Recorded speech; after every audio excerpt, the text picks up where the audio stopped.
This video contains very little spoilers and will only be focusing on hidden details in the Gravesite plains in the first maybe 20 minutes of the game. If you've played the DLC for more than 30 minutes, none of this will spoil you in any way, shape, or form. Today I'll be showing you 10 incredible details that are scattered throughout the Gravesite plains. Let's get started. So the very first enemy you're going to encounter in the Gravesite plain is going to be this guy that's going to try to assassinate you. Let's take a closer look at his character model. First of all, his weapons look insane. It's two discs that have several sharp ends, and you can see that he is wearing a mask. That is not his face. You do get the mask as a helm to wear. He's extremely skinny and crazy looking with this dirty robe that he's wearing. But what I find really interesting is that his hair is actually coming out of the mask's right eye. So the mask appeared to be broken, and the hair that's coming out appears to be his own and is not part of the mask. I find that this enemy placement is really good, that he ambushes you right away. It tells you basically, welcome to the DLC, it's gonna get tough, and to be on your toes and ready for anything. So I find that the enemy placement here was genius. Another enemy that you're going to encounter very early on in your journey is the Wicker Man. The Wicker Man is the most interesting enemy I've seen so far in this early area. It looks like he is collecting heads of giants, and at first I thought he was using them as knee pads, but they are a little bit above the knee. And it looks like the fire giant, although I'm not 100% sure if it's a statue or a petrified head of an actual fire giant. His entire body is made up of burning bodies, but it's more prevalent on his forearms, where you see hands of burnt bodies just sticking out in misery. The face at the top is very different than the fire giant faces. This should be his actual face. And at first it kind of reminded me of Medusa with the hair that looks like snake. But now that I look at it, it kind of looks more like bark, like the regular omens. So once again, very interesting design. The top of his head is open and there's a raging inferno inside. And what's interesting is that it looks like there's a bunch of hands sticking out that are trying to keep the fire in, or maybe they're trying to stay warm. It depends how you want to think about it. The feet are very interesting because the Wicker Man has bodies that are inside sticking out, but on the feet it is different because they are actually attached to the outside of his body with rope, and they seem to be attached to some type of wood. Once again, From Software is delivering on unique enemy designs that are just far beyond what any other developers can make. Now let's take a look at the next enemy. These enemies are seen a little bit further on in the field, and they're holding a candle with 7 tips. We have seen that in the trailer. I think it's the same character.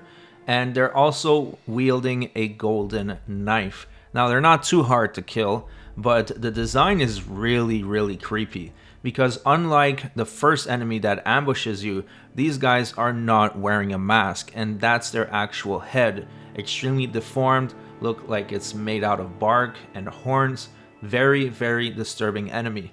And also, some of them are not carrying the 7-tipped candle, but are in fact carrying a candle that kind of looks like a rune arc.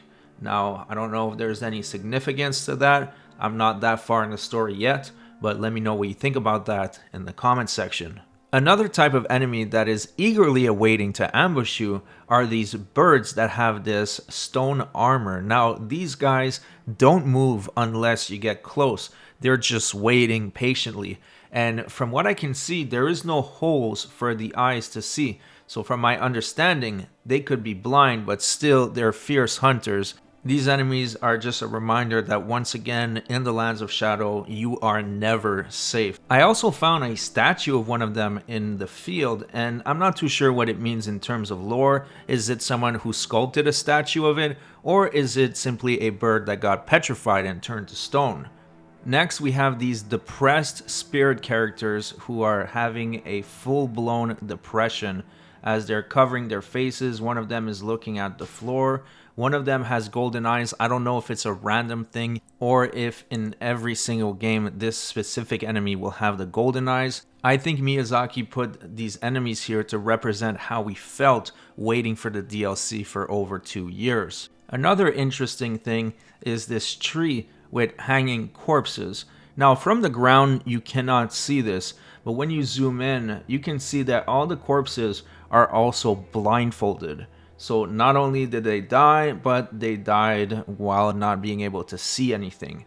We've seen hanging corpses in the base game, especially under that bridge, and it just shows how distraught the world is and dark. The idea here is to possibly intimidate or send a warning to trespassers in the lands of the shadows, because why else would someone just leave these corpses there for ages and ages? I think they're there to send a message. Another thing to notice are these intangible tombstones. Now, we've seen these in the promotional picture over a year ago when From Software first dropped it, but I never thought twice about them, and I thought they were actual tombstones, but they were simply pale. But it looks like they're intangible and not of this world, possibly some type of hallucination or illusion. Next, we'll be talking about the NPC Ansbach, which curiously has his hands behind his back. But all jokes aside, this NPC is very interesting because he says that he is a servant of Moog, well, at least he used to be. But he still has ties to Moog because he is wearing the pureblood night metal as a brooch on his outfit.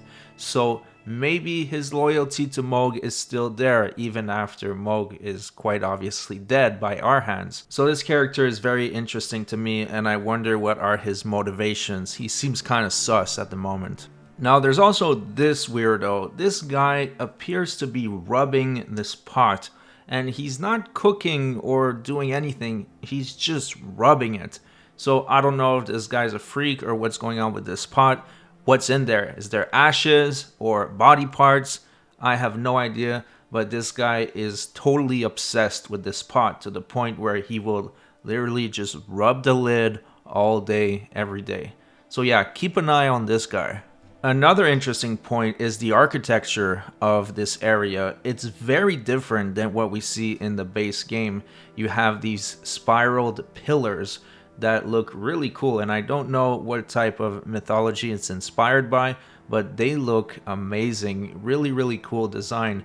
And on this door we can see all these people that are kind of like hieroglyphs, kind of something you would expect from the Egyptians. So yeah, the architectural designs of this early area is really incredible. Once again, From Software is delivering in creating something that is unique and doesn't look just copy pasted like you see in other video games. So that's it for the video. That was my analysis of 10 hidden things in the Gravesite Plains. If you enjoyed this type of content, please let me know by subscribing and writing a comment down below. Thanks again for watching, and I'll see you guys on the next one.